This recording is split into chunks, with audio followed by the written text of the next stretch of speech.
और जो word Christos है, which is a Greek word, it comes from the Sanskrit word Krishna. तो इसलिए इन अ वे अगर बोला जाए Jesus Krishna, that would also be perfectly fine. क्या यह सिर्फ एक अफवाह है या फिर इतिहास का वह सच जिसे जानबूझकर सदियों तक दबाया गया? जरा कल्पना कीजिए, एक युवा यीशु पश्चिम से निकलकर हिमालय की वादियों में योगियों के बीच ध्यान में लीन। क्या यही वजह है कि बाइबल में यीशु के जीवन के 17 साल अचानक गायब हो जाते हैं? यही वो सवाल है जो आज की इस वीडियो का दिल है।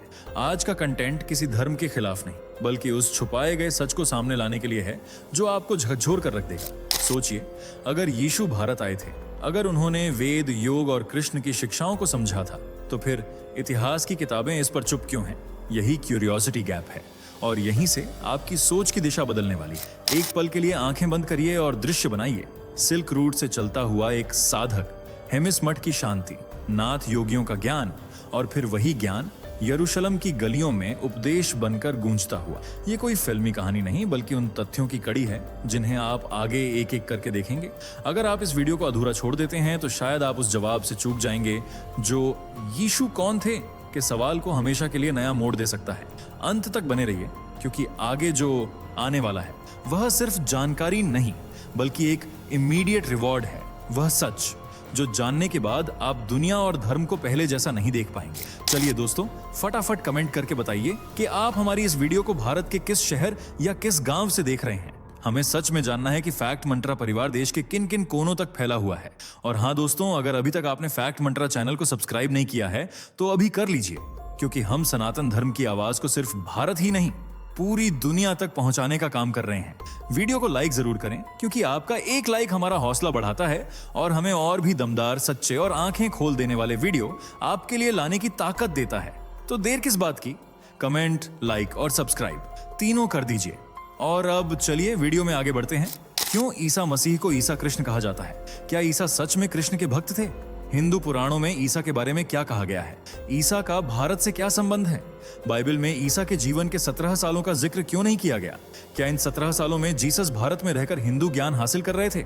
आज हम आपको कई ऐसे फैक्ट्स बताएंगे जिनसे यह साबित होगा कि जीसस का भारत और कृष्ण की शिक्षाओं से गहरा संबंध है। बस इस अहम जानकारी को हासिल करने से पहले वीडियो को लाइक करें और चैनल को सब्सक्राइब कर लें।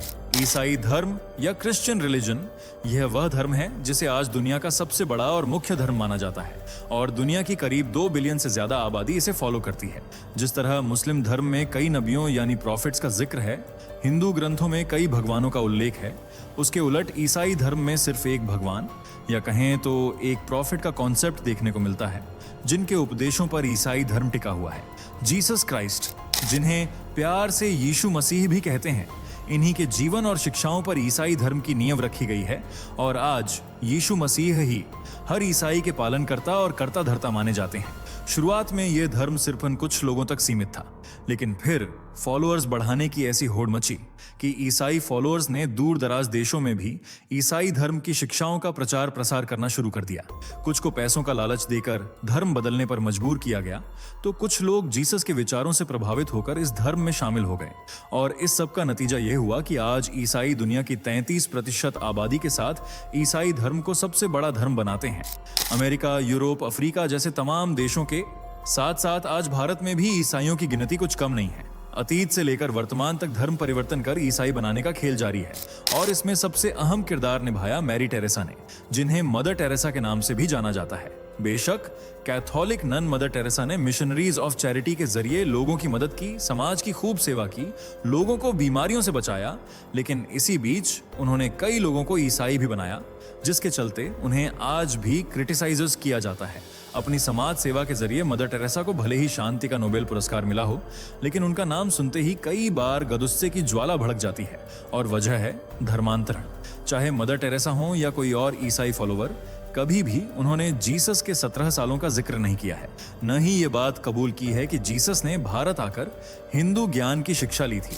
आज भी लगभग हर ईसाई इस बात को नकारता है, लेकिन जीसस की जिंदगी और कुछ तथ्य इस बात को सही साबित करते हैं। क्रिश्चियन होली बुक बाइबल के न्यू टेस्टामेंट के मुताबिक जीसस का जन्म 6 से 4 BC के आसपास फिलिस्तीन के बेथलहेम शहर में हुआ था। शुरुआती 12 साल तक ईसा मसीह अपने परिवार के साथ ही रहे, लेकिन 13 से 30 साल की उम्र उन्होंने कहां गुजारी, इसका खुलासा खुद बाइबल में भी नहीं किया गया है, बल्कि इन दिनों को आज भी मिसिंग डेज या साइलेंट डेज के रूप में जाना जाता है। इन 17 सालों में जीसस कहां गए, उनके साथ क्या हुआ, वे किस हाल में रहे, ऐसी कोई भी जानकारी किसी भी ईसाई किताब में नहीं मिलती है। लेकिन हाँ, 30 साल के बाद का जिक्र जरूर मिलता है, जिसके मुताबिक 30 साल की उम्र में जीसस यरूशलेम गए थे और वहां लोगों को धार्मिक शिक्षा देना शुरू कर दिया। ठीक 3 साल बाद, यानी 33 साल की उम्र में, उन्हें सूली पर चढ़ा दिया गया और उनकी जिंदगी का चैप्टर वहीं क्लोज हो गया। अकॉर्डिंग टू बाइबल, इसमें जीसस की पैदाइश से लेकर अंत तक का पूरा जिक्र है, लेकिन नहीं है तो सिर्फ 17 साल। लेकिन क्यों? साइलेंट डेज का जवाब भले ही क्रिश्चियंस के पास ना हो, लेकिन कुछ किताबें इस राज्य से पर्दा उठाती हैं, जिसमें सबसे पहली है the second coming of Christ, जिसके रचयिता हैं भारतीय आध्यात्मिक गुरु परमहंस योगानंद, जिन्होंने अपनी संस्था और शिक्षा के जरिए दुनिया को मेडिटेशन और क्रिया योग से रूबरू कराया और योग क्षेत्र में क्रांति ला दी। और सबसे ज्यादा सुर्खियों में ये तब रहे जब इन्होंने जीसस के साइलेंट डेज का खुलासा करते हुए कहा कि 17 साल के दौरान जीसस भारत में रहे थे और उन्होंने अपने हिंदू गुरु योगी चेतन नाथ से ज्ञान, दर्शन और क्रिया योग का ज्ञान हासिल किया था। इस खबर को नेशनल ही नहीं, इंटरनेशनल मीडिया ने भी कवर किया था और अमेरिकन न्यूज़पेपर द गार्जियन और लॉस एंजलिस टाइम्स में यह खबर बोल्ड अक्षरों में लिखी गई थी। इस दावे से पहले भी एक रशियन एक्सप्लोरर निकोलस नोटोविच ने इस मुद्दे को उठाया था और साफ शब्दों में कहा था कि जीसस भारत आए थे। उन्होंने अपने इस कॉन्फिडेंस की वजह बताते हुए कहा था कि जब वे रिसर्च के लिए लद्दाख पहुंचे थे तो उनकी मुलाकात एक मोंक से हुई थी जो हेमिस मोनास्ट्री में रहा करते थे। बातचीत के दौरान मोंक ने नोटोविच को ईसा नाम के एक संत के बारे में बताया था जो न सिर्फ लद्दाख में रहा था बल्कि भारतीय ज्ञान भी हासिल किया था। इस जानकारी से जुड़ी कई किताबें भी हेमिस मोनास्ट्री में रखी थीं। इन्हें गहराई से पढ़ने के बाद निकोलस ने एक किताब लिखी थी जिसका नाम था द लाइफ ऑफ सेंट इस्सा, जीसस इन इंडिया। इस बुक में निकोलस ने बताया कि अतीत में कुछ इजरायली व्यापारी भारत आए थे जो यहाँ के ज्ञान, शिक्षा, व्यापार से इतना ज्यादा प्रभावित हुए कि उन्होंने अपने देश में जाकर भी भारत की खूब तारीफ की। और उड़ते उड़ते यह खबर जब ईसा मसीह के कानों तक पहुंची तो वे भी खुद को भारत आने से रोक नहीं पाए और सिल्क रूट से होते हुए भारत में दाखिल हो गए और उनका पसंदीदा ठिकाना बनी हेमिस मोनास्ट्री, जहां उन्होंने बौद्ध धर्म की शिक्षाओं को जाना, वेद, संस्कृत और पाली भाषा का ज्ञान प्राप्त किया जो उनका भारत आने का असली मकसद था। कई साल तक भारतीय ज्ञान की शिक्षा लेने के बाद लगभग 30 साल की उम्र में जीसस यरूशलेम की तरफ रवाना हो गए थे। इन्हीं साइलेंट डेज का सच रिवील करते हुए इयान कॉल्डवेल ने अपनी बुक द फिफ्थ गॉस्पेल में लिखा है कि जीसस ने अपनी जिंदगी के 17 साल भारत में ही बिताए थे जिनका खुलासा बाइबल ने नहीं किया है। इस पुस्तक में यह भी लिखा है कि भारत में रहने के दौरान जीसस ने नाथ संप्रदाय के योगियों से भी शिक्षा प्राप्त की थी और इसी दौरान जीसस गुरु चेतन नाथ जी के भक्त बन गए थे। आपको बता दें कि नाथ संप्रदाय शैव परंपरा के अंतर्गत आता है जिसके आदिदेव खुद भगवान भोलेनाथ हैं। आज नाथ संप्रदाय से ही योगी आदित्यनाथ भी जुड़े हुए हैं जो एक के बाद एक सफलता की सीढ़ियां चढ़ते जा रहे हैं। ऐसी ही सफलता जीसस को भी मिली और ज्ञान प्राप्त करने के बाद वे भारत से यरूशलेम पहुंच गए और लोगों को सही और सत्य मार्ग पर लाने की मुहिम छेड़ दी। सिर्फ पुस्तक नहीं बल्कि a search for the historical Jesus में भी जीसस के भारत में रहने का जिक्र मिलता है। इस पुस्तक को जम्मू कश्मीर स्टेट आर्काइव्स के डायरेक्टर रह चुके फैदा मोहम्मद हसनैन ने लिखा था। इसमें न सिर्फ हसनैन ने जीसस के भारत में रहने का उल्लेख किया बल्कि भारतीय शिक्षा का ज्ञान हासिल करने का भी दावा किया है। ऐसे दावे सिर्फ कुछ किताबों में ही नहीं हैं बल्कि भविष्य पुराण में भी दर्ज हैं जिसे हिंदू धर्म के सबसे पवित्र ग्रंथों में शुमार किया जाता है। इस पुराण के एक श्लोक में लिखा है, म्लेच्छ देशे मसीहो हम समागतः ईसा मसीह इति च मम नाम प्रतिष्ठितम। इस श्लोक में वह पूरी घटना समाहित है जो यह दर्शाती है कि जीसस क्राइस्ट भारत आए थे। इसमें ईसा मसीह का राजा शालिवाहन से मिलने का वर्णन दर्ज है जिसके अनुसार एक बार की बात है जब शालिवाहन राजा हिमालय की तरफ रवाना हुए थे और कुछ दूर चलते ही उन्हें तिब्बत के इलाके में एक व्यक्ति दिखाई दिया जो ध्यान मग्न अवस्था में बैठा हुआ तपस्या में लीन था। ये देखकर राजा बहुत प्रसन्न हुआ और उसने उस व्यक्ति के पास जाकर उससे उसका नाम पूछा, जिस पर व्यक्ति ने खुद को ईसा मसीह बताया और कहा कि मैं दूसरे देश से आया हूं जहां बुराइयों का कोई अंत नहीं है। यानी ईसा मसीह के मुताबिक उनके देश में बुराई उस समय अपने चरम पर थी। आगे ईसा मसीह ने कहा कि मैं उन अविश्वासी लोगों के बीच मसीह के रूप में प्रकट हुआ हूं। यही पूरी घटना भविष्य पुराण में लिखी हुई है जो यह साबित करती है कि जीसस का भारत से कितना गहरा नाता रहा है। कई शोधकर्ताओं ने भी इस बात को सही साबित किया है और हिंदू धर्म ईसाई धर्म की कुछ समानताएं भी यह दर्शाती हैं कि ईसा मसीह का दिया हुआ ज्ञान सनातन धर्म से ही लिया गया है। दोनों की शिक्षा काफी हद तक समान है। जैसे उदाहरण के लिए जीवात्मा का कॉन्सेप्ट, जिसे भारतीय सनातन दर्शन का एक अहम पहलू माना जाता है। हालांकि पहले यह कॉन्सेप्ट वेस्टर्न कंट्रीज में नहीं था, लेकिन ईसा मसीह ने जब इस कॉन्सेप्ट को समझा, अपनाया और लोगों तक पहुंचाया तो लोग भी इसे अपनाने लगे। जीसस ने कहा था कि आत्मा परमात्मा का ही अभिन्न अंग है, बिल्कुल ठीक वैसे ही जैसे सनातन धर्म में आत्मा को ईश्वर का अंश माना जाता है। इस कॉन्सेप्ट को अपनाने का सबूत आपको कई बार जीसस की तस्वीरों में भी नजर आ जाएगा, जिसमें जीसस के साथ एक सफेद पक्षी को दिखाया जाता है जो उसी आत्मा का सिंबल है, जिसके बारे में ईसा मसीह ने अपने उपदेशों में बताया है। जिस तरह जीसस की जिंदगी के 17 साल गुमनाम रात की तरह माने जाते हैं, ठीक उसी तरह जीसस की डेथ के बाद का सच भी ईसाइयों को नहीं पता है। हर कोई ईसाई सिर्फ इतना ही जानता है कि जीसस को सूली पर चढ़ाकर मार दिया गया था और उसके बाद जीसस हमेशा के लिए इस दुनिया से विदा हो गए।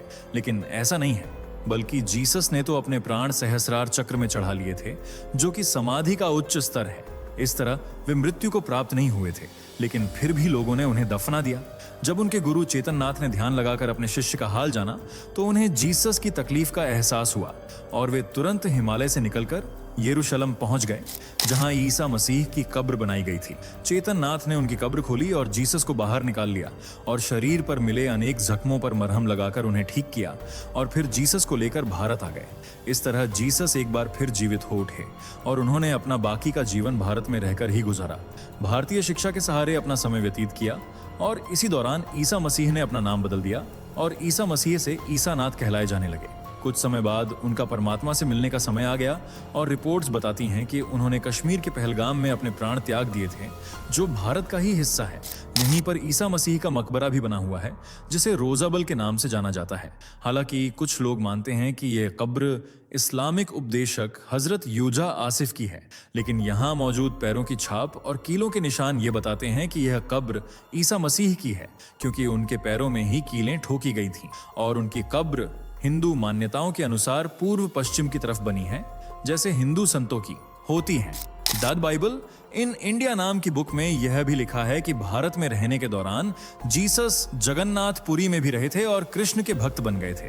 कृष्ण में उनकी आस्था इतनी अटूट थी कि उन्हें ईसा कृष्ण कहकर पुकारा जाता था और शायद यही वजह है कि आज ईसाई भी कृष्ण की भक्ति में रमते जा रहे हैं और ईसा मसीह की शिक्षा के रूप में कृष्ण को अपना सब कुछ मान रहे हैं। तो दोस्तों, आपको क्या लगता है, क्या है जीसस के मिसिंग डेज का राज? कमेंट में जरूर बताइएगा। अगर वीडियो पसंद आई हो तो इसे लाइक और शेयर करें। साथ ही चैनल से जुड़ने के लिए चैनल को सब्सक्राइब करके बेल आइकॉन को प्रेस कर लें। धन्यवाद। दोस्तों, आपकी स्क्रीन पर 2 और वीडियो दिख रही हैं, जिसे देखने के लिए आप स्क्रीन पर क्लिक करें। दोनों देखिएगा, बहुत अच्छी वीडियो बनी है।